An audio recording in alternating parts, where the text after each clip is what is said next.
My name is Paige Eisner. I'm 34 years old. Stop being dramatic. Brooke's engagement party has 50 guests waiting, my mother said over the phone while I was hemorrhaging alone in an ER at 11 p.m. That was the last time I spoke to either of my parents. 8 years ago. I lost my baby that night, and I lost my family the same night. Not because of the miscarriage, but because of a choice they made. A choice I still can't unhear. What I didn't know was that someone in that family never actually left. For 8 years he was there, in the back row of every graduation, behind every anonymous gift, inside every envelope I thought came from a scholarship fund. I just didn't know. Not until a 6-year-old girl showed up on my doorstep last Christmas Eve holding a handmade photo album. Before I go on, if this story resonates with you, please take a moment to like and subscribe, but only if you genuinely connect with it. And drop a comment telling me where you're watching from and what time it is right now.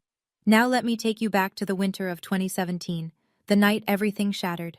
I need you to understand something first. Before the hospital, before the silence, before all of it. I was 26, working night shifts at a county hospital outside of Hartford. I'd just finished my RN program, top of my cohort, 3 job offers on the table.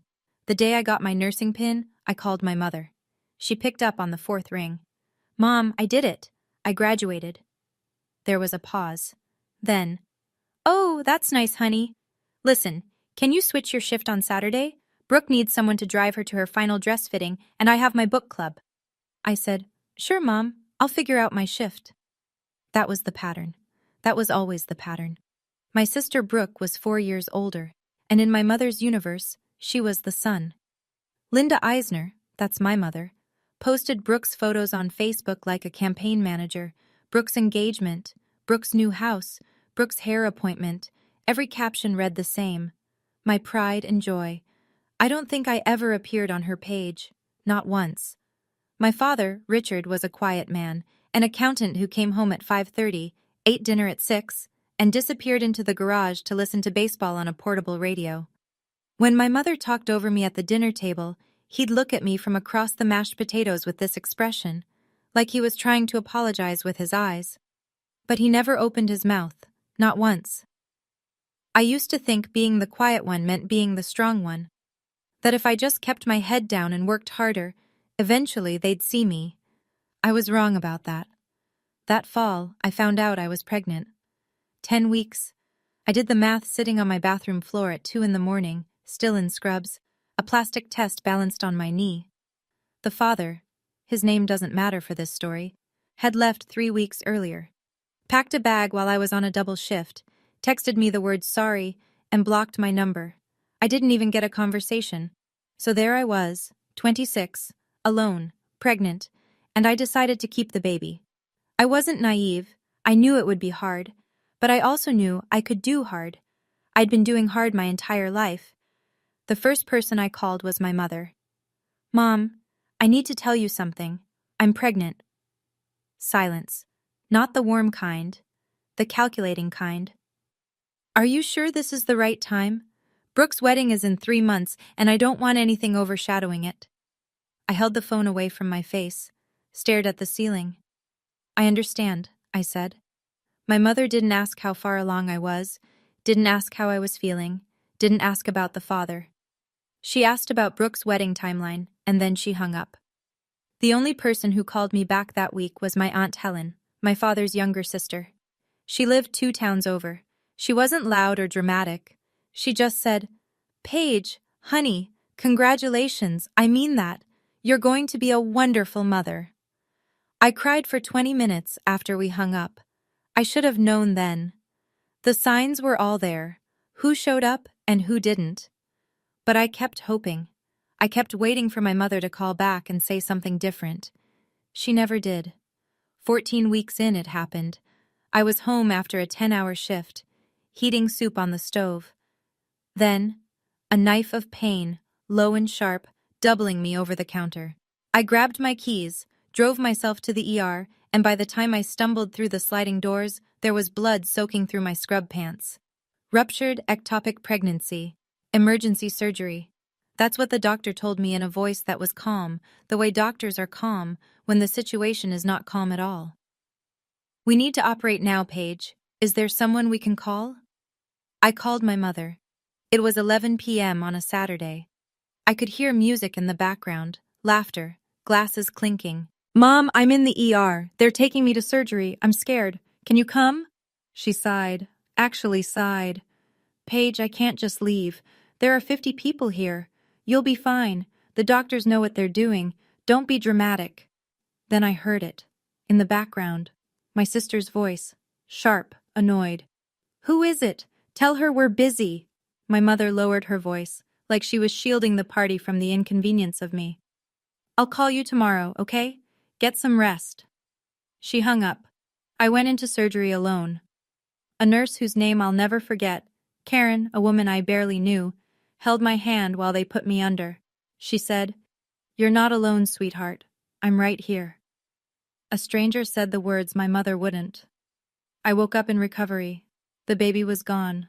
The room was empty. No flowers, no family, no one sitting in the chair by the window. Not that night. Not the next day. Not ever. 3 days later, I was still in the hospital when my phone rang. It was Linda. She didn't ask how the surgery went. Didn't ask if I was recovering.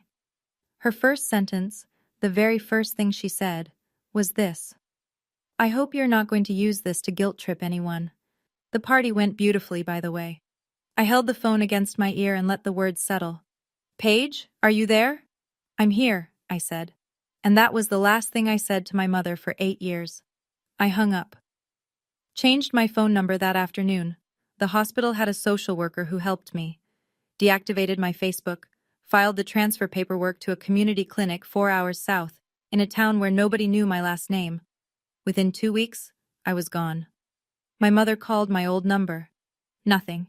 She called Aunt Helen and screamed, "Your niece is being selfish. She's punishing me for one phone call." One phone call. That's what she reduced it to. One phone call. While her daughter hemorrhaged on a gurney and lost a child and woke up to a ceiling she didn't recognize and a silence that swallowed her whole. I didn't leave to punish anyone. I need you to understand that. I left because staying would have killed me. Not my body, but everything inside me that still wanted to believe I mattered to them. And if I stayed, I would have spent the rest of my life reaching for a hand that was never going to reach back. So I stopped reaching. And that should have been the end of the story. Except someone in my family didn't accept the ending. 2 years after I disappeared, a letter arrived. Not email, not a text, an actual letter, handwritten on lavender stationery, from Aunt Helen.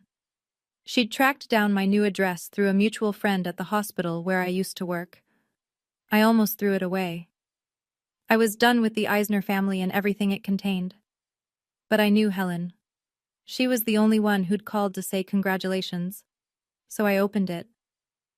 The first paragraph was warm. She hoped I was doing well. She missed me. She was proud of me. The second paragraph made my hands shake. Your mother has been telling people you left because of a mental health crisis. She wrote a letter to Pastor Thomas at Grace Community Church. She told him you'd been diagnosed with a severe personality disorder. She said you were a danger to yourself and that you disappeared in the middle of the night without explanation. I read it twice to make sure I wasn't imagining it.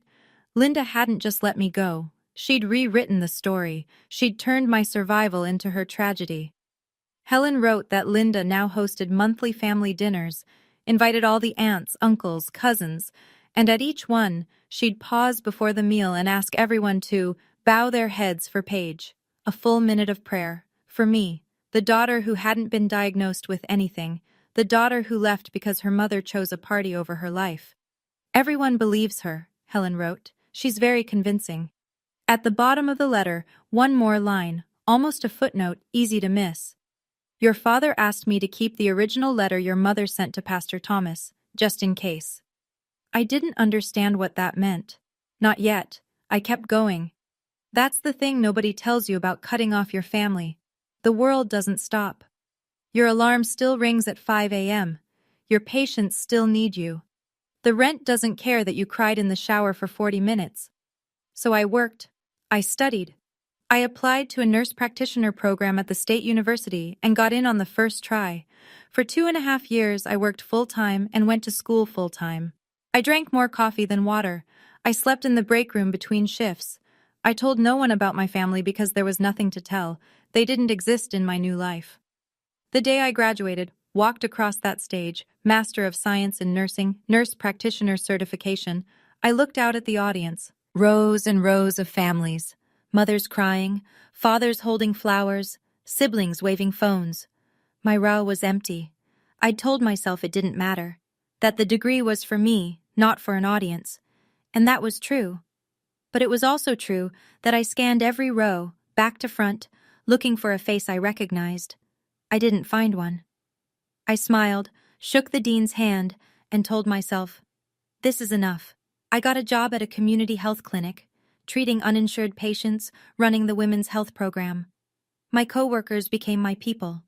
I bought a small apartment, put a plant on the windowsill, adopted a cat named Olive. Every Christmas, I signed up for the overnight shift, 12 hours. It was easier than sitting alone in my apartment, listening to other people's celebrations through the walls. I built a life I'm proud of, but there are nights, especially in December, when the silence in my apartment feels louder than anything. What I didn't know was that at my graduation, someone was sitting in the very last row. I wouldn't find out for another 6 years. Fast forward, Christmas Eve, this past year. I'm 34. I live in a small Connecticut town where the main street has a bakery, a hardware store, and a church with a bell that rings on the hour. My apartment is on the second floor of an old Victorian, creaky stairs, drafty windows, but the light in the morning is beautiful. I just finished a 10-hour shift at the clinic. Flu season. Every room full. I came home, peeled off my jacket, and poured myself a glass of wine I'd been thinking about since noon. My Christmas tree was small, 3 feet, tabletop, pre-lit. I'd hung exactly 7 ornaments. Olive the cat was asleep underneath it. Snow was falling outside, soft, the kind that makes everything quieter. My phone buzzed. Aunt Helen. Merry Christmas, sweetheart. I have something I need to tell you, but it has to be in person. Can I stop by tonight? I stared at the message. Helen had respected my space for years. She sent birthday cards, the occasional letter. We spoke on the phone every few months, short, warm conversations. She never pushed. She never mentioned my parents unless I asked. For her to want to come in person on Christmas Eve, something was different. Of course, come whenever you're ready.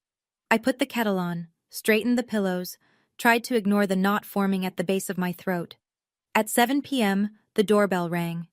I walked to the door, turned the handle, and looked out. But it wasn't Aunt Helen standing there. I looked down and saw a pair of brown eyes I had never met staring up at me. A little girl, maybe 5 or 6, dark blonde hair tangled from the wind, holding a book pressed against her chest like it was the most important thing in the world. The girl looked up at me. Snow dusted her eyelashes. Are you Aunt Paige? I couldn't move. I couldn't speak.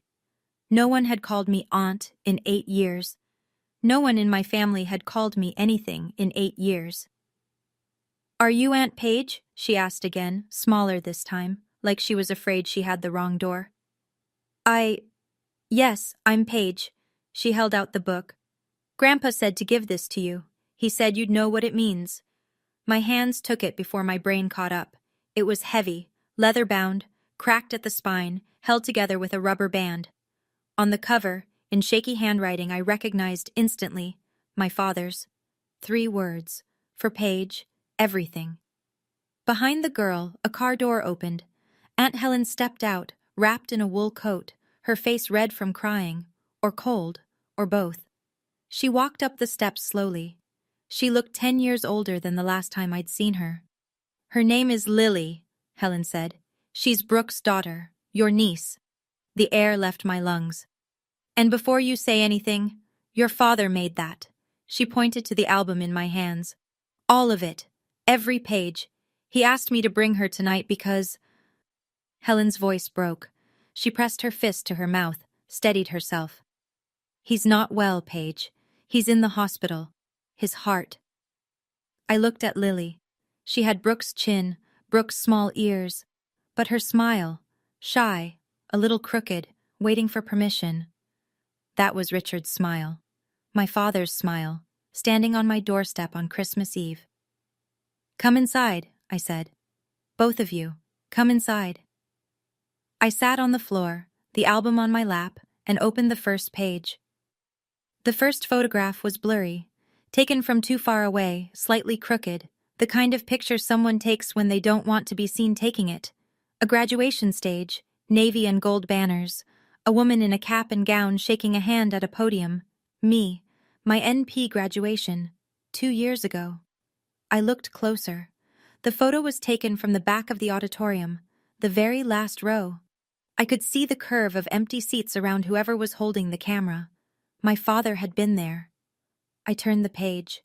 A photo of me standing outside the clinic, laughing with my coworker Maria, coffee in hand, taken from across the street. Through a car window, I think. There was a faint reflection in the corner. Next page, a bank transfer receipt, $200, sent monthly for 48 months. From the account of Helen Eisner, but in pencil, in my father's hand, a note in the margin. From Dad. My throat closed. Those payments. I'd received them through a financial aid office. I thought they were part of a loan repayment assistance program for rural healthcare workers. I'd even written a thank you letter to the program administrator. That money, every single dollar, came from my father. I turned another page. Christmas cards, 5 of them, 1 for each year, handwritten, unsigned, unmailed. Every single one began the same way. "Dear Paige, I'm sorry I'm not brave enough to send this. The last photo in that section, me, outside the mobile clinic van, handing a flu shot to an elderly woman, and in the far background, barely visible, standing near a parked truck in a winter coat, a man, alone, watching. My father." I closed the album, put my hand over my mouth, and broke. Helen sat across from me on the floor. Lily had fallen asleep on the couch, curled around a throw pillow like a question mark. "Why?" I said. My voice didn't sound like mine. "Why didn't he just call me?" Helen looked at her hands. "Your mother controls everything, the bank accounts, the car, the house title." "He could have called. She checks his phone every night, every message." "He could have left. She told him if he contacted you, she'd make sure Brooke cut off access to Lily. He lives for that little girl, Paige. She's the only piece of his life that still has light in it." I wiped my face with my sleeve. "So he chose silence." Helen leaned forward. "He chose the only rebellion he could. Every photo in that album, taken on days he told your mother he was going to Home Depot, every dollar, sent from my account so it wouldn't show on their statements. Every card, written at my kitchen table at 6 a.m. before your mother woke up." I looked at the sleeping child on my sofa, my niece, a person who existed in the world and had my blood in her veins, and I hadn't known her name until 10 minutes ago. "Does my mother know where I live?" Helen hesitated. "I accidentally mentioned your town once, 2 years ago. She said—" Helen stopped. "Tell me." "She said, good, let her rot in that little town. At least she's not here embarrassing us."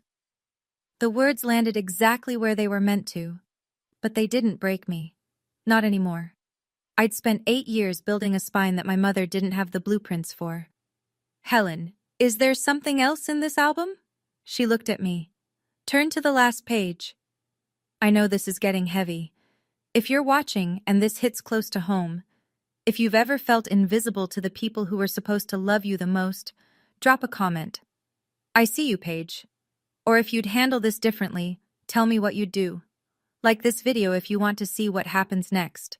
Now, the last page of that album. I turned to the last page. It was a photocopy. Slightly grainy, as if someone had pressed the original against a library scanner.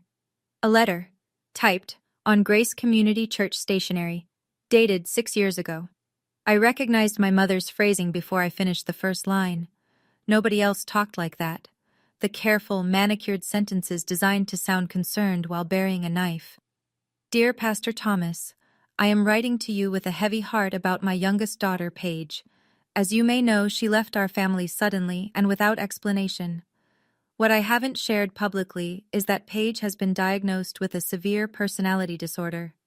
She has become a danger to herself and has refused all treatment. We are devastated. I read it twice. 3 times. None of it was true. Not one word. I had never been diagnosed with anything. I had never refused treatment for anything. I left because my mother told me to stop being dramatic while I was losing my baby. And she had put it in writing, sent it to a pastor, let it circulate through a congregation of people who knew my name. How did Dad get this? My voice was flat. Pastor Thomas gave him a copy, Helen said quietly. He kept the original in his office. He told your father it didn't sit right, that a mother who writes a letter like that but never once asks the church to visit her daughter or offer help, something didn't add up. Why didn't Dad use this sooner? Helen looked at the sleeping girl, then back at me. He was afraid of losing everything, but 2 months ago they found a blockage in his heart. He's scheduled for surgery on the 26th, and he told me, if I don't make it, at least let Paige know she was never forgotten. And then Helen said something that changed everything. Your mother organized the Christmas Eve service at Grace Community this year. I looked at Helen. She what? She's giving a speech, tonight, about family, forgiveness, and… Helen paused, choosing her words carefully. The pain of losing a child who chose to leave. I almost laughed. Almost, but the sound that came out of my throat wasn't laughter. It was something older and sharper. She's performing, I said. In a church. On Christmas Eve. She's been rehearsing for a week. The whole congregation will be there. 60, maybe 70 people. The same people who got that letter. The same people who pray for you every month like you're some cautionary tale. I stood up, walked to the window. Outside, the snow was falling harder. The street lamp threw a cone of yellow light across the sidewalk. Somewhere down the block, I could hear carolers. I looked at Lily on the sofa, at the album on the floor, open to the page with the Christmas cards my father had written and never sent, at the photo of him standing alone in the snow outside my clinic, watching me through a window like a man visiting a grave. I'm not going there to fight her, I said. Helen nodded. No one's asking you to fight. Then what are you asking? She stood, walked over to me, put her hand on my shoulder, gently, the way you touch someone who might shatter. If you don't go, her version of the story is the only one that survives, and your father, lying in that hospital bed, he'll know he spent 8 years building that album for nothing. I looked at the album again. Then I looked at my phone. Then I did something I hadn't done in 8 years. The phone rang twice before he answered. Grace Community Church, this is Pastor Thomas. Pastor Thomas, this is Paige Eisner. A long pause. Not uncomfortable, more like the pause of a man who'd been waiting for a phone call he wasn't sure would ever come. Paige, his voice softened. I've been hoping to hear from you. You have? I've been waiting for this call for 6 years, if I'm being honest. I kept that letter your mother sent because it didn't sit right with me. A mother who writes that about her daughter but never once asks me to visit you. Never asks the church to reach out. Never provides a doctor's name or a treatment center. She just wanted people to know her version. My chest tightened, not from pain, from something that felt dangerously close to being believed. I'm not asking you to take sides, Pastor. I'm not taking sides. I'm standing with the truth. There's a difference. I pressed my forehead against the cold window glass. Can I come to the service tonight? You're always welcome in God's house, Paige. You always have been. I didn't lay out a strategy. I didn't plan an ambush. I want you to understand that clearly. I wasn't going to that church to humiliate my mother or create a spectacle. I was going because for 8 years, a woman had stood at a podium in front of people I grew up with and told them I was broken. And I was going to walk in, whole, standing, breathing, and let my presence be the answer. Helen would take Lily home. She didn't want the child there for what might happen. I agreed. I would go alone. I pulled on my coat, the same navy pea coat I'd worn to work that morning, still smelling like antiseptic and coffee, and drove to Grace Community Church. The parking lot was full. I sat in my car for 3 minutes, engine off, watching people file through the front doors of Grace Community. Families in Christmas sweaters, children carrying candles, an older couple holding hands. Normal people living normal lives, unaware that the woman who organized this evening had spent 6 years lying to all of them about her own daughter. I got out. The air hit my face, sharp, clean, below freezing. My scrubs were still under my coat. I hadn't had time to change. I looked like what I was, a woman who'd just come from work. I walked in through the side entrance. The sanctuary was warm, candles lined every windowsill. A small orchestra was playing O Holy Night near the altar. The pews were packed, 60, maybe 70 people, just like Helen had said. I found a seat in the last row, the very last pew, against the back wall, the same row my father had sat in at my graduation. I kept my head down, folded my hands, tried to breathe.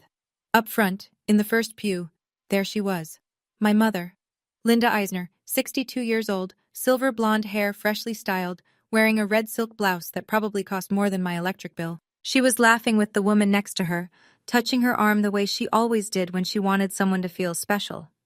Beside her, Brooke, 38, blonde, rigid posture, checking her phone. And next to Brooke, a man I didn't recognize. Tall, dark hair, jaw tight. Derek, Brooke's husband. He sat very still, staring at the program in his hands like he was reading something in a language he didn't speak. Then Brooke looked up, turned her head toward the back of the church. And our eyes met. The color drained from her face. Brooke grabbed Derek's arm. I saw her whisper something. He didn't react. She whispered again, more urgently. He still didn't turn around. Then the music faded, and Pastor Thomas stepped to the podium. "Before we continue with our program," he said, "I'd like to invite Linda Eisner to share a few words. Linda has been a pillar of this congregation for many years, and she's prepared something special for us tonight." Applause.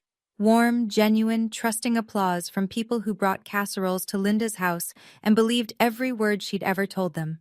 My mother stood, smoothed her blouse, walked to the podium with the practiced grace of a woman who had rehearsed this in front of a mirror.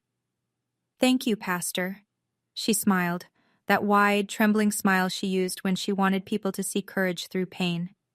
Christmas is about family, about forgiveness, about never giving up on the people you love. She paused, looked out at the audience. Her eyes glistened. "Some of you know that my youngest daughter has been away for many years." Her voice cracked, perfectly timed. "Not a day goes by that I don't pray for her to come home. I left the door open. I never stopped reaching out. But sometimes," she pressed her hand to her chest, "sometimes the people we love choose to walk away, and all we can do is wait." A woman in the third row wiped her eyes. An older man shook his head sympathetically. Someone murmured, "We're praying with you, Linda." I sat in the back row and listened to my mother describe a world that didn't exist, a world where she had reached out, where she had left the door open, where she had done anything at all except hang up the phone while her daughter bled. My hand tightened around the strap of my bag. Brooke stared at the floor. Linda finished to applause. She dabbed her eyes with a tissue. She'd brought one, tucked into her sleeve, pre-folded. Even the tears were staged. She stepped down from the podium, and Pastor Thomas thanked her. People reached out to touch her arm as she walked back to her seat. She accepted each one like communion. Then she turned toward the back of the church. Maybe she felt it. Maybe someone's gaze had shifted. Maybe the air changed. She saw me. Her smile froze. Not faded, froze, like a frame caught mid-projection. Her right foot paused in the aisle. Her hand, still raised from accepting someone's sympathy, hung in the air. 3 seconds. That's how long it lasted. 3 seconds of my mother's real face, the one beneath the performance. Then the mask slid back on. "Oh my God!" Her voice carried across the sanctuary. She pressed both hands to her mouth. "Paige? Is that you?" She began walking toward me, arms opening wide, tears already flowing. "My baby came home. On Christmas Eve, my baby came home." People gasped. A few clapped. An elderly woman clasped her hands together like she was witnessing a miracle. Linda moved down the aisle with her arms wide open, sobbing, performing the reunion she'd rehearsed for an audience she'd already primed. I stood up. I didn't step forward. I didn't step back. Hello, Mom. She reached me, wrapped her arms around me, pulled me tight. I didn't hug her back. My arms stayed at my sides. She pressed her mouth to my ear, her voice dropping to a whisper that no one else could hear. Every ounce of warmth vanished. Don't you dare make a scene. Smile. Now. She said it like a command. The same voice she'd used my entire life. But this time, I didn't obey. I stepped back. One step, just enough to break her grip. I didn't come here for a reunion, Mom. My voice wasn't loud. It wasn't angry. It was the voice I use when I'm telling a patient something they don't want to hear. Steady, clear, kind enough to be decent, firm enough to be unmistakable. Linda's eyes flickered. She glanced sideways at the congregation, calculated, then smiled wider. Paige, sweetheart, we can talk about this at home, not here.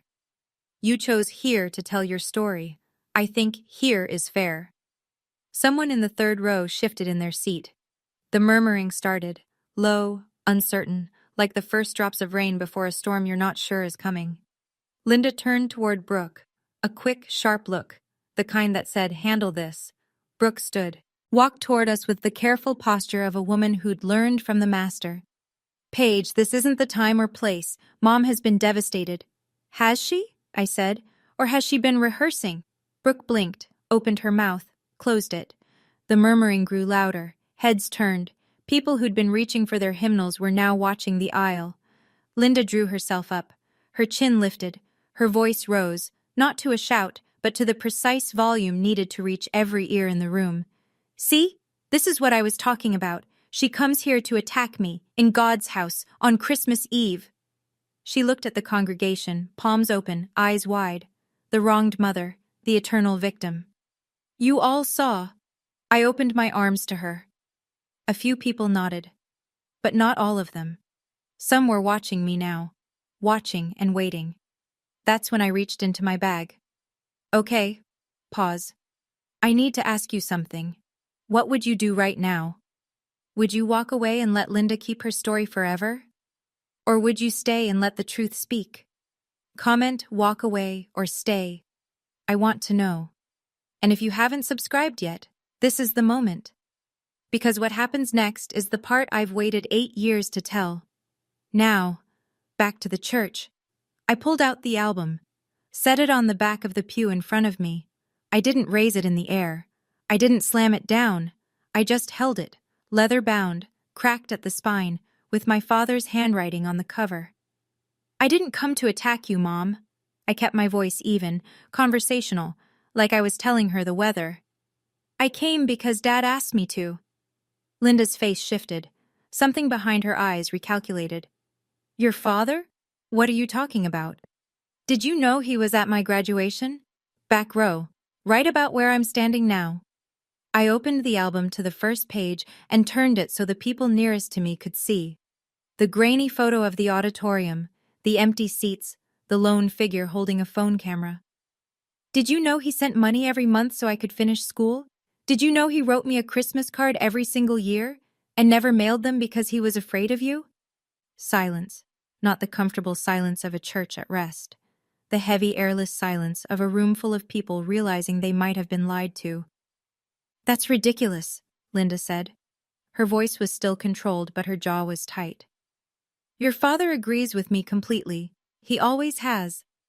Dad is in the hospital right now. Heart surgery on the 26th. I closed the album gently. He made this album, every photo, every receipt, every unsent card, because he didn't know if he'd get another chance to tell me the truth. A murmur rippled through the pews. The woman who had wiped her tears during Linda's speech was now staring at my mother with an entirely different expression. Nobody was clapping anymore. I opened the album to the last page, held it steady. This is a letter you wrote, Mom, 6 years ago, to Pastor Thomas. Linda went pale, not pink, not flushed, white. The kind of white that starts at the lips and spreads outward. I read it aloud. I didn't shout. I read it the way I read lab results to patients, clearly, without drama, because the facts don't need volume. You told Pastor Thomas I'd been diagnosed with a severe personality disorder. You said I was a danger to myself. You said I left in the middle of the night without explanation. I lowered the album, looked at her. None of that is true. I left because you told me to stop being dramatic while I was losing my baby in an emergency room. And then you hung up. 60 people heard it. The gasp was not dramatic. It was small and scattered. The sound of a dozen people inhaling at once, a sound like wind catching a door. An older woman in the fourth row pressed her hand to her mouth. A man near the aisle shook his head slowly. Pastor Thomas stood. He didn't rush. He walked to the center of the aisle with the measured calm of a man who had been carrying a weight for 6 years and was finally allowed to set it down. I can confirm I received that letter, he said. I kept the original because something about it didn't feel right to me. I have it in my office. Linda spun toward him. Thomas, how dare you? I'm not taking anyone's side, Linda. I'm confirming a fact. Brooke shot to her feet. Paige, you're being manipulative. Mom was just trying to protect our family. And then a voice no one expected spoke from the first row. Derek. Sit down, Brooke. Every head turned. Derek stood slowly. He was tall, and in that small church he seemed to take up the entire aisle. His hands were at his sides. His voice was steady, but there was a tremor in it. The kind that comes not from weakness, but from a man saying something he's held inside for too long. I need to say something I've known for 2 years. Brooke's face collapsed. Derek, don't. He didn't look at her. He looked at me. Brooke told me during an argument. She said she heard your phone call that night, the night you were in the ER. She heard you ask your mother to come. He paused, swallowed. And she told Linda not to go. She said, don't go. The guests are about to arrive. The church went so quiet I could hear the candles hissing on their wicks. I have a daughter, Derek continued. Lily, she's 6 years old, and I think about what kind of world I'm teaching her to live in if I keep this quiet. Brooke grabbed his arm. Derek, shut up! No! Linda stepped forward, her voice cracking open now, the mask fully slipping.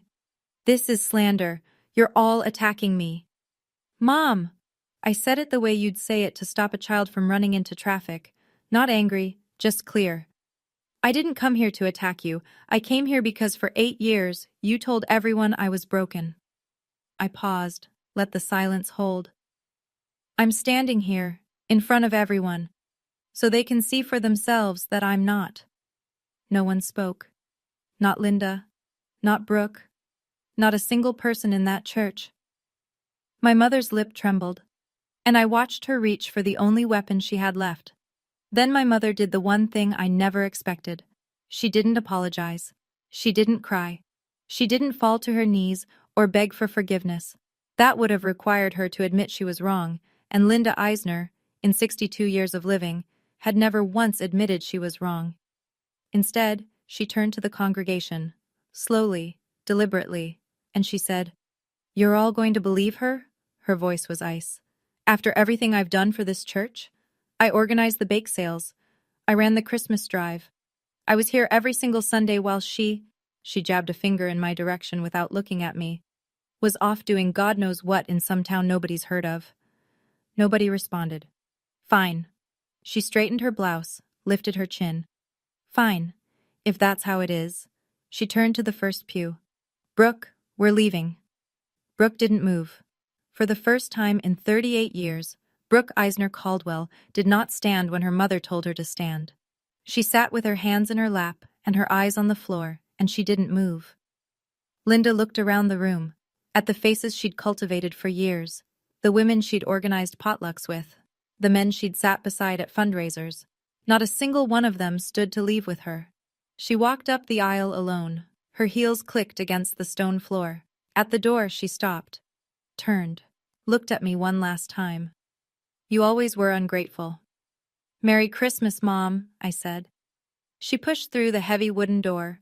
A gust of December air rushed in, cold and sharp and clean. Snow swirled across the threshold.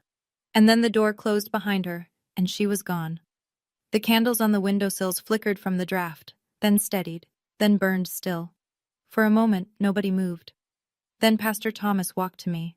Not quickly, with the unhurried warmth of a man who'd been a shepherd for 30 years and knew that sometimes the most important thing is simply showing up. Welcome home, Paige, he said. and he shook my hand. Behind him, a woman stood from the fifth pew, Ruth Adler, 81 years old. I remembered her from childhood. She used to bring lemon bars to every church picnic and call all the kids sugar. She walked straight to me and put her arms around my shoulders. "I'm so sorry, honey. We believed her. We shouldn't have." I hugged her back. "You believed what you were told. That's not your fault." Others followed, one by one. Not everyone. Some stayed in their seats, uncertain, caught between the story they'd believed for years and the one standing in front of them. I didn't blame them. Belief is a heavy thing to rearrange in a single evening, but enough people came. Enough to fill the silence my mother had left behind. When the crowd thinned, I looked at the first pew. Brooke was still sitting there. Derek was beside her, not touching her, not comforting her, just sitting. I walked over, stood in front of my sister. She looked up. Her mascara had run. She looked smaller than I remembered. "I'm not going to pretend I'm okay with what you did," I said. "But I'm not going to hate you either, not tonight." Brooke opened her mouth, her chin wrinkled. Her voice came out like something squeezed through a crack. "I'm sorry." "Saying it is the easy part," I told her. Then I turned and walked to the side exit of the church, into the cold, toward my car. I had somewhere to be. The hospital was 40 minutes away. I drove through empty streets with the radio off. The windshield wipers beat a rhythm against the snow. Steady, patient, relentless. The same rhythm my father had kept for 8 years. I arrived at Hartford County Medical at 10:15 on Christmas Eve. The parking lot was almost empty. The lobby smelled like floor cleaner and artificial pine. A nurse at the desk recognized me. I'd done a rotation here years ago. "Room 412, she said. "He's been awake all night. I think he's waiting for someone." I took the elevator, walked down the hall, stood outside room 412 and looked through the glass. Richard Eisner, 66 years old, lying in a hospital bed with an IV in his arm and a heart monitor beeping softly beside him. His hair was thinner than I remembered.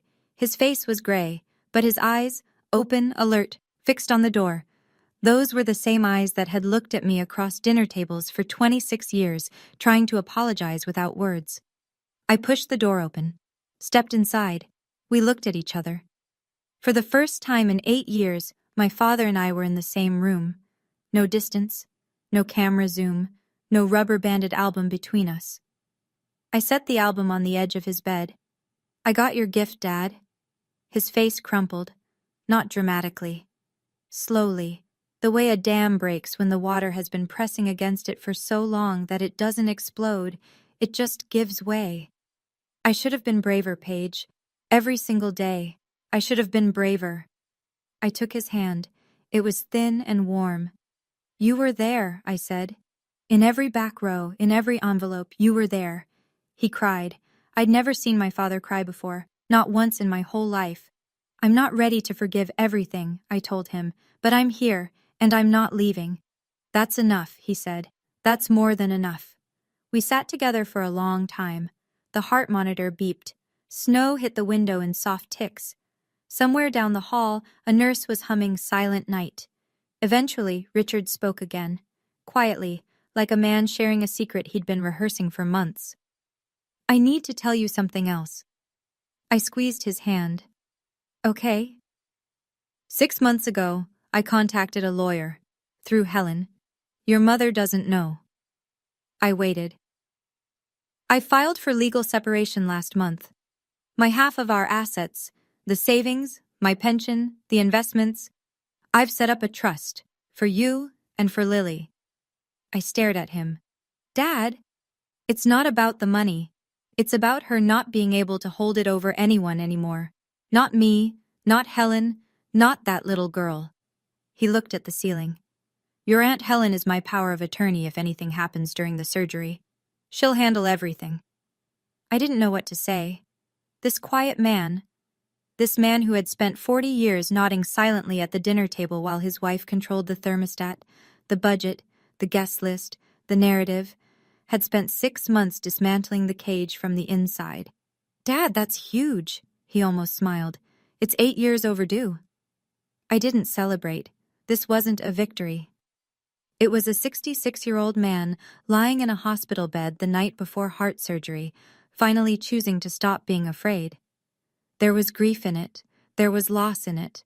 There was the wreckage of a 40-year marriage that had been held together not by love, but by control.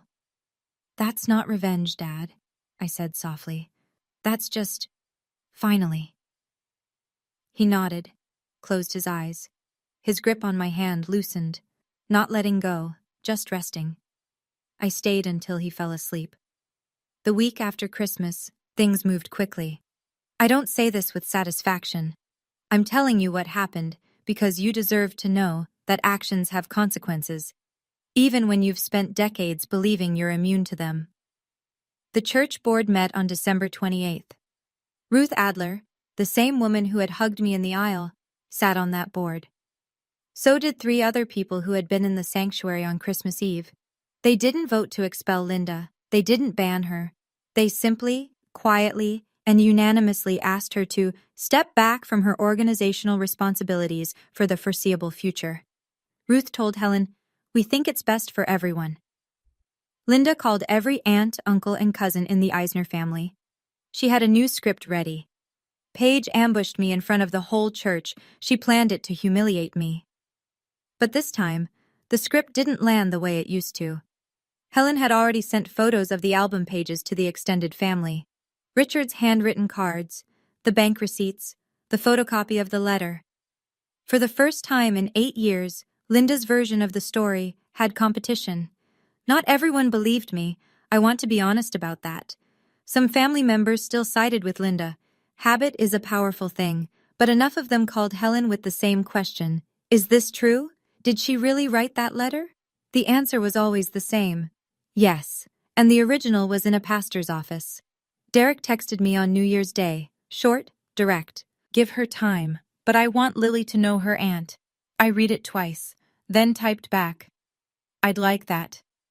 Linda was alone in the house on Maple Drive. No one locked her out.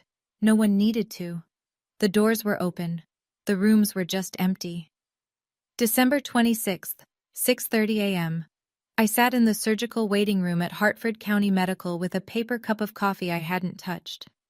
Helen sat beside me, knitting something. A scarf, I think. The needles clicking softly.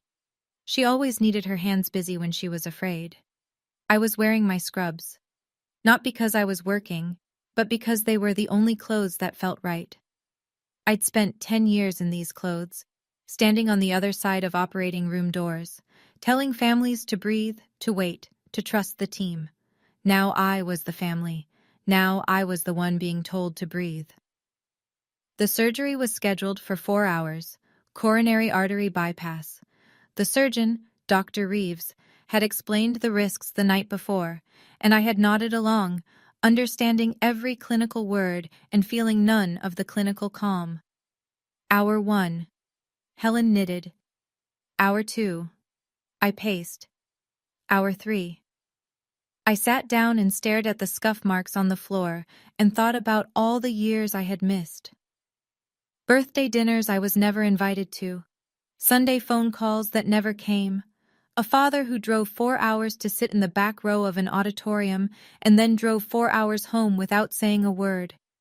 Hour 3 and 47 minutes. Dr. Reeves walked through the double doors, mask around his chin. Surgery went well. He's strong. He'll be in recovery within the hour. Helen dropped a stitch. She didn't care. She grabbed my arm and laughed the way people laugh when they've been holding their breath for too long. I cried. And for the first time in 8 years, I didn't cry alone. When Richard opened his eyes in recovery, I was there, sitting in the chair by the window, the chair that had been empty the last time I woke up from surgery. He saw me, smiled. "You're still here." "I'm still here, Dad." 1 week later, I drove to Aunt Helen's house to pick up a casserole she'd made for Richard's homecoming. That's what she told me anyway. I think she just wanted me in the same room as Lily again. The girl was sitting at Helen's kitchen table, coloring.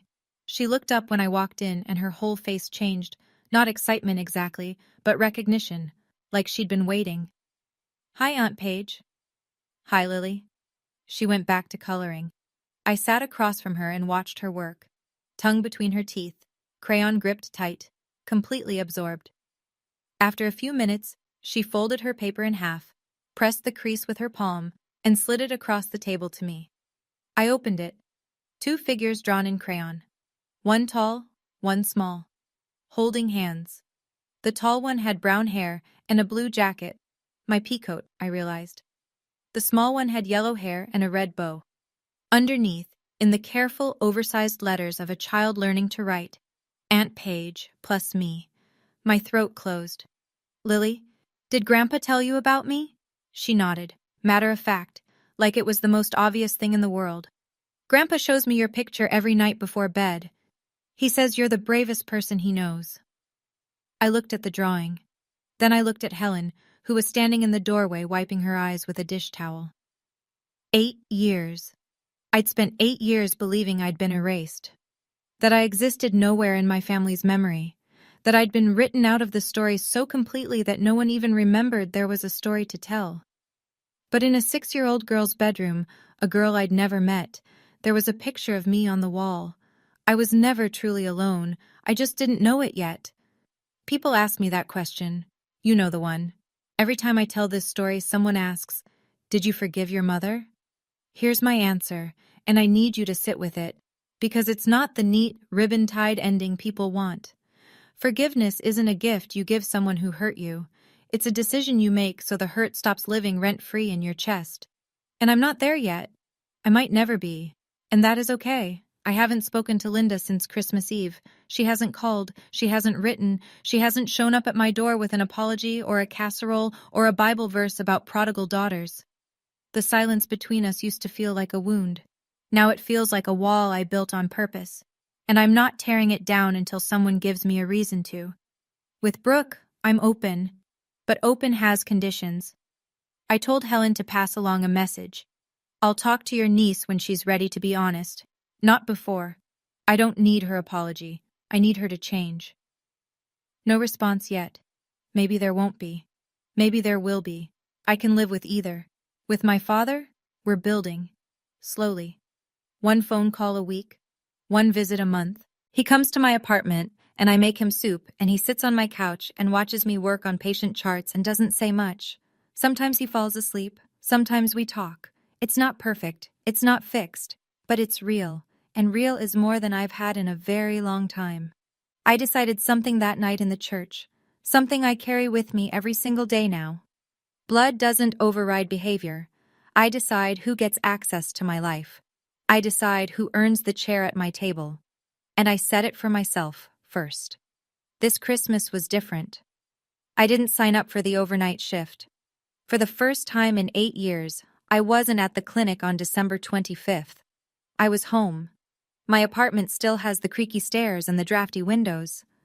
But the table, the small kitchen table where I used to eat cereal alone at 7 a.m., had 3 extra chairs pulled up to it. Richard sat on the couch. He's thinner now, and slower. But his color is good, and his doctor says the bypass is holding.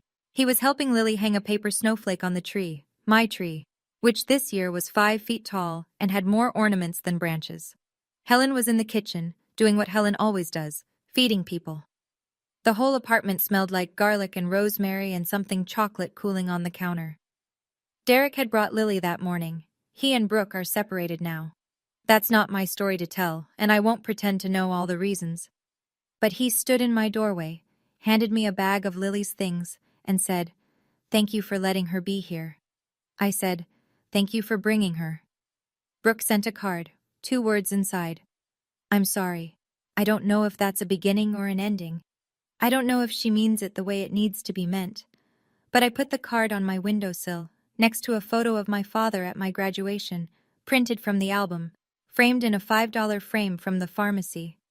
Lily sat on the floor, drawing. She draws constantly now.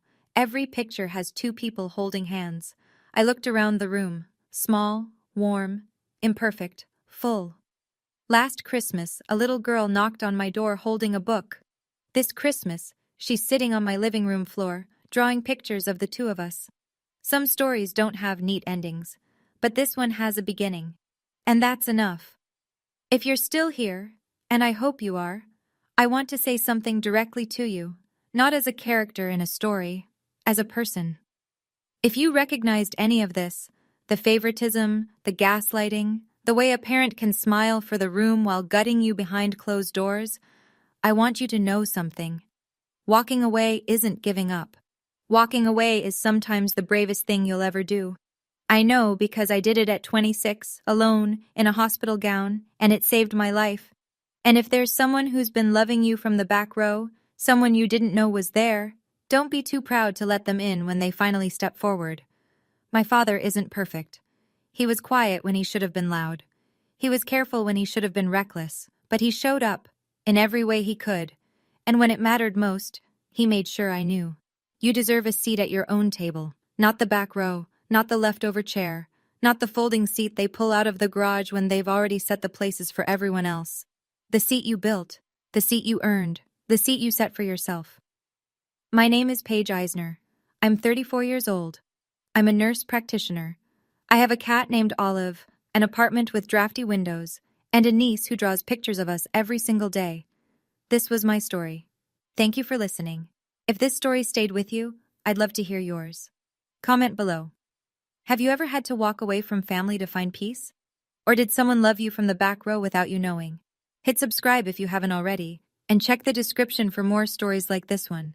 Merry Christmas wherever you are, whenever you're watching this.